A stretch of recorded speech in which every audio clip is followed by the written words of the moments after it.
Hi and welcome to another narration presented by yours truly, Cryptids Roost. Please be so kind as to throat punch the like button and smack the ass of the subscription button as well. And remember to tap the notification bell and then select all. That way you'll receive all notifications each time I upload a new video. Oh, and don't forget to share the video far and wide. This will all help with YouTube's algorithm and will help promote the channel more. If you're going to leave a dislike, please be so kind as to comment why. That way I can review what you didn't like about the video and I can possibly make changes in future videos. Thank you. If you enjoy listening to the following story, be sure to pop over to the author's Reddit profile and drop them a line, or even give them a glowing review. I'm sure they would appreciate it. The link to their Reddit profile will be below in the description. So grab your coffee, sit back and enjoy the show. And don't forget, where fear is, happiness is not. Some advice from a veteran monster hunter, part 2. This fantastic story is written by Greickart, a wonderful author over on Reddit's NoSleep subreddit.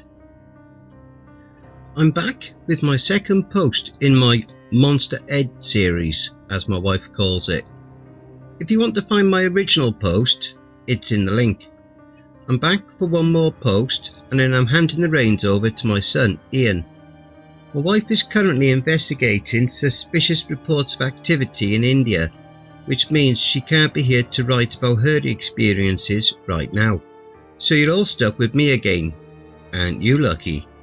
As I read through the comments, I was surprised how knowledgeable some of the people were about the things that go bump in the night.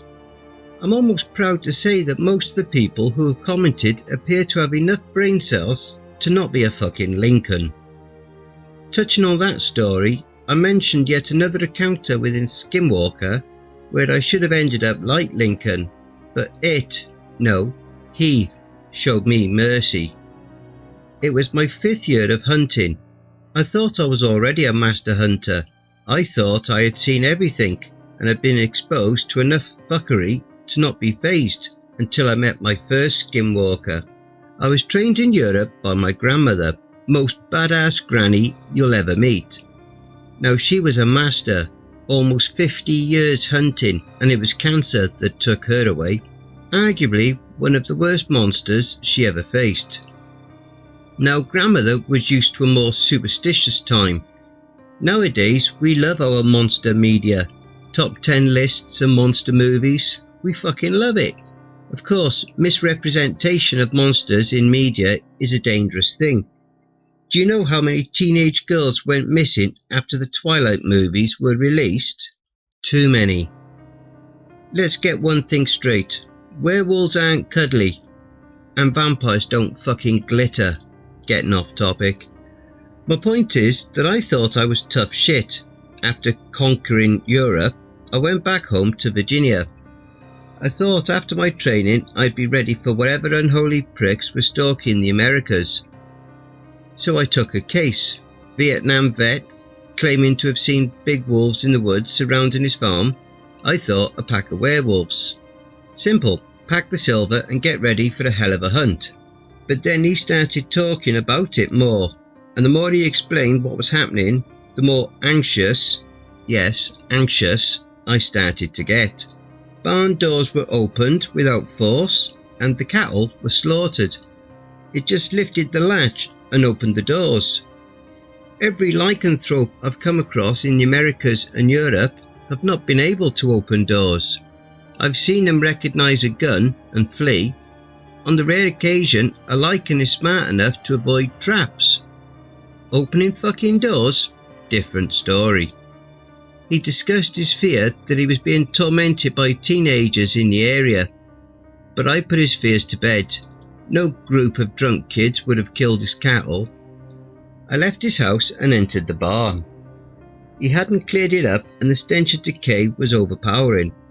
But underneath it all, I could smell something even more rank. Wet dog and bleach. A scent I'd eventually grow to love. There wasn't much blood within the barn, but the stalls were a different story. The cattle had been slaughtered all in the same way. their necks were broken and their bodies slit open after the fact. I knelt down to examine the corpse of one of the cows and looked for missing organs. Lycans love stomach and fatty meat from the lower abdomen, but in this case the heart was missing and the rib cage was barely damaged. It was systematic slaughter, each of the cows the same, neck broken, body open, heart removed. Clearly the Virginia countryside had some surprises for me. That day when I went into the woods, I knew that I'd be meeting something I'd never seen before. And I knew that it was one fucked up monster. I set up camp deep in the forest in a clearing and settled down to wait. When the sun started to set, I positioned the hanging lanterns from the trees around me and built a large fire in the centre. I placed a slab of meat within my sleeping bag next to the fire and settled down in a high tree branch. Soon night fell and the only place that wasn't pitch black was the clearing I was lounging over. Honestly, this was a recon mission just to see what would happen. I was not disappointed. A large, dark, furred creature jumped from the tree line to the centre of the clearing and almost gracefully ripped the beef out of the bag and flung it away into the trees. It was canine, that much I was certain of. It whirled to stare directly at the branch I was perched upon. The eyes glinted green in the light of the fire and the snout moved and twitched. I could see the creature in a startling detail and it was not pretty. Upon the back it was covered in fur and it thickened upon the head and shoulders. The lower you got down the body, the less hair you found. Still, its eyes seemed to meet mine. Now, I'll be honest, this is the tried and true method for hunting lichens. Set up a trap and wait for it to spring it. However, it was not the tried and true method for hunting skinwalkers. It could smell me from hundreds of yards away, and this one was intelligent enough to know what humans stank like. Still, I remained steady and calm. It knew I was there and I would just take it down. I reached for my crossbow and hesitated. It hadn't attacked me. It was fucking ugly, but it didn't climb the tree to rip me down from my branch. If I reached for a weapon, it surely would. This was its encounter now. I was its. I did something fucking stupid. Never do what I did. Ever. I dropped out of the tree to face the skinwalker on the ground. Immediately, it lowered onto all fours, snarling. I clutched my crossbow and aimed her at the skinwalker, snarling myself. We locked eyes and held our positions in that firelight clearing for what felt like an age. I had seen what this thing did to the cattle. If it was the same beast, it would have no trouble taking a bolt to the chest and tearing me in two. But while I was squaring off with this thing, I saw that its eyes were not the amber of a lichen or the dead white of a wendigo. They were a gentle green and showed an emotion I knew all too well. Fear. That's when it clicked. This thing was a fucking person. I dropped my crossbow and raised my hands in surrender. I kicked it away to my right. The skinwalker slowly rose on two legs and looked me over.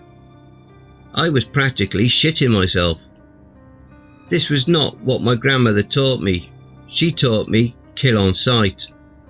Well, now this monster, the thing that had me at its mercy, wasn't killing me on sight. Talk about fucking irony. "Can you understand me?" I asked cautiously. My only response was a twitch of the ear.